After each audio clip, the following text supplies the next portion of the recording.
بسم اللہ الرحمن الرحیم۔ ایک بڑا اہم سوال یہ کیا جا رہا ہے کہ روزہ کن چیزوں سے ٹوٹ جاتا ہے، اور پھر اس کے بعد کن صورتوں میں صرف قضا ہوتی ہے اور کن صورتوں میں قضا کے ساتھ کفارہ بھی ہوتا ہے، اور کفارہ ہے کیا؟ تو جواب کے طور پر پہلے اصولی بات یہ سمجھ لیجئے کہ نبی پاک صلی اللہ علیہ وسلم نے ارشاد فرمایا، انما الافطار مما دخل ولیس مما خرج، کہ جو چیزیں جسم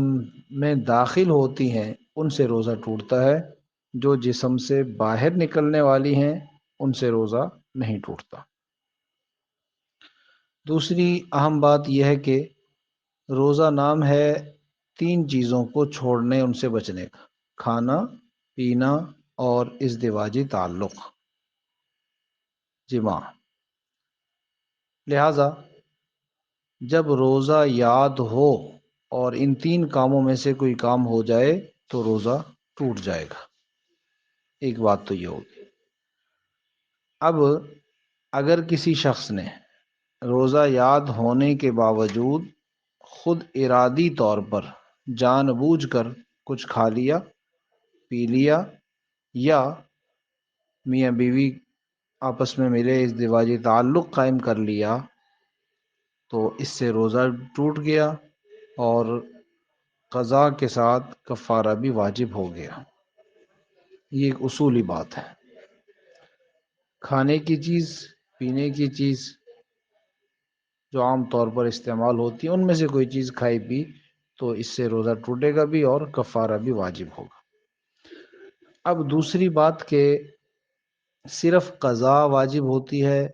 کفارہ واجب نہیں ہوتا۔ ان میں سب سے پہلی صورت اور پہلی چیز یہ ہے کہ کوئی چیز کھا لی، پی لی، لیکن ارادہ نہیں تھا کھانے پینے کا، جیسے وضو کرتے ہوئے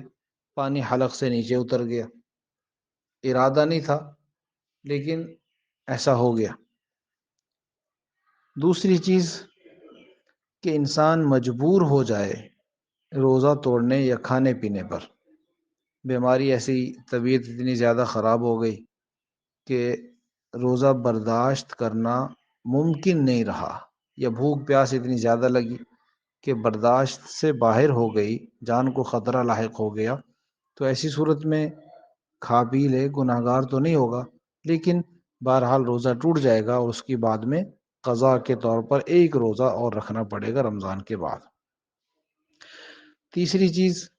کہ ایسی چیز کھائی پی کہ جس سے انسانی طبیعت نفرت کرتی ہے، کراہت آتی ہے، اس سے گھن آتی ہے، جیسے چبایا ہوا لقمہ منہ سے نکالا پھر دوبارہ کھا گیا،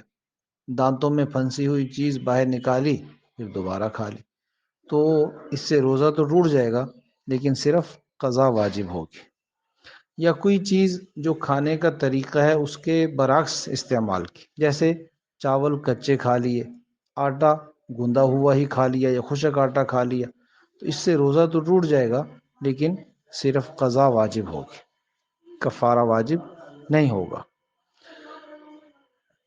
پیشاب یا پاخانے کے راستے سے کوئی دوا ڈالی، کوئی چیز جسم میں پہنچائی، تو اس سے روزہ ٹوٹ جائے گا اور صرف قضا واجب ہوگی، کفارہ واجب نہیں ہوگا۔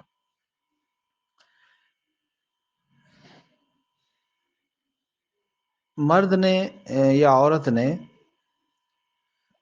صرف خیال کیا یا آپس میں بوس و کنار ہوئے یا اس طرح کی باتیں کی اور انزال ہو گیا، تو ایسی صورت میں بھی،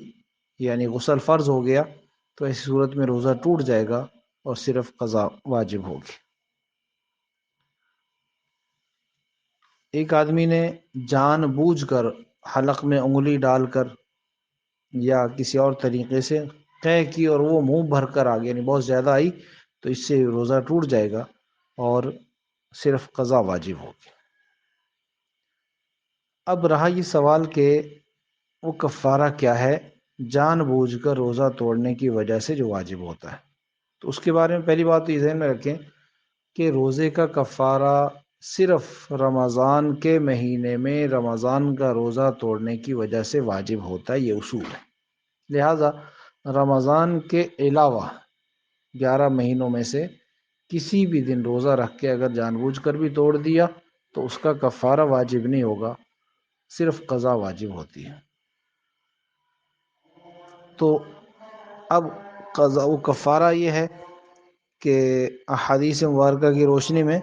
یا تو غلام آزاد کرے، لیکن اب وہ غلام ممکن نہیں ہے، تو پھر دوسری صورت یہ ہے کہ 60 روزے مسلسل رکھے، 2 مہینے کے روزے مسلسل رکھے۔ اور تیسری صورت یہ ہے کہ 60 مسکینوں کو 2 وقت کھانا کھلائے، یا راشن بھی دے سکتا ہے، تو پھر صدقہ فطر کی ایک آدمی کی جو مقدار ہے 2 کلو گندم آٹا یا اس کی قیمت احتیاطاً، یہ اس کے حساب سے 60 مسکینوں کو 2 کلو گندم دے دے یا ان کی قیمت ادا کر دے۔